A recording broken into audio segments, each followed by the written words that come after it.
I'm Matt Bishar with NAREIT's REIT.com here in Phoenix, Arizona for REITWise 2015. Joining me is Sam Melehani, tax partner with PricewaterhouseCoopers. Sam, thanks so much for joining me. Thank you, Matt. We spoke last year about REIT tax issues at the state level. Has there been any recent movement from any states to change how they tax REITs? Nothing that significant. There has a few items that have come up recently. The first one that got a lot of attention was the Hawaii dividends paid deduction, denying the dividends paid deduction for REITs. There are a lot of reasons for doing what they were looking to do, and they've been looking at it for a few years now. I think ultimately it has been deferred, and it's going to be dealt with. They're going to study it further, and then hopefully they'll agree that there's a lot more benefit to the REIT than the fact that they get a dividends paid deduction. So I'm hopeful that that will work itself out. What I have seen more recently is movement towards combined reporting. That's going to impact REITs, generally speaking. And the way it impacts them is, unlike federal rules, in a combined return, rather than taxing the REIT itself, you now will tax the family of entities that are related. So that could include your TRSs, you can include your REIT, and it does provide a lot of different answers, and in some cases the REIT could end up paying taxes at the state level as a result of this combined reporting methodology. So those are the two sort of main items that I've seen over the last year that I think will have some significant impact over the next few years. But I don't think they're not meant to be anti-REIT in that sense. And what about potential traps at the state level? Are there any issues that REITs need to be particularly aware of? Yeah, we continue to see a lot of traps when it comes to the entity type, use of entity to purchase a real estate. So for example, use of LLCs. You use an LLC to acquire property in North Carolina. That takes you out of the ability to potentially to use some benefit that's naturally available in the law for REITs. REITs are allowed to deduct interest in a partnership that they own more than 50% for purposes of the franchise tax. But you're not allowed to do that if it's an LLC. So it does cancel out in that sense. And sometimes you find yourself, whoops, I shouldn't have used an LLC. I should have probably used a different entity type. And the same happens a lot with Pennsylvania. You see entity type is a big issue. Tennessee recently has become a big deal. My home state, California, use of LLCs. It's a very convenient type of an entity to use, but it could cost you as much as $12,000 a year of LLC fee. And if you have multiple of these, it could add up very quickly. So, use of entity is very important.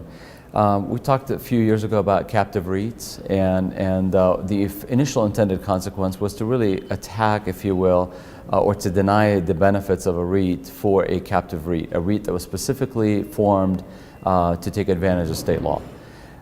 As part of those rules, I think the states have cast a completely wide net, and now they're trying to peel it back, but in that net, a lot of the private REITs got caught up in these rules, as well as baby REITs, I would call them, that were formed again for a joint venture and so on, that are having to deal with these captive REITs. Again, unintended, but nevertheless impacted them significantly in some cases. Great. And lastly, are there any other real estate related tax issues on the state level that you're keeping your eye on that could have an impact on REITs?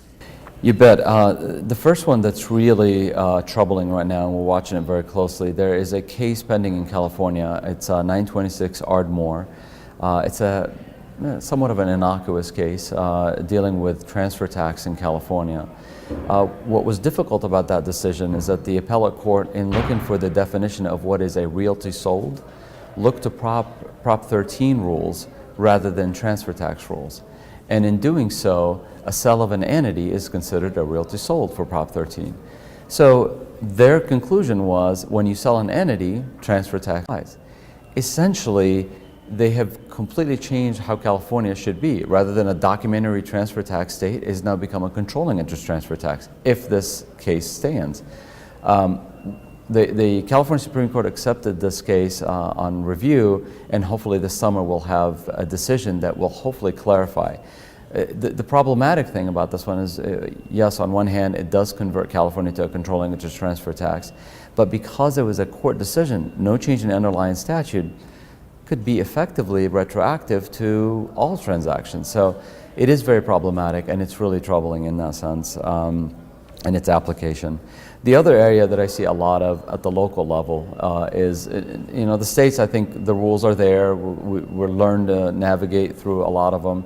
Now you get to the local level and you see a lot more challenges around LA City business tax, San Francisco business tax, New York City business tax, and on and on. A lot of these localities are getting more and more sophisticated, and their taxation schemes are getting more and more sophisticated and difficult for a lot of REITs operating in their jurisdiction. So I think that's sort of the next wave of where we think the difficulties are going to come from.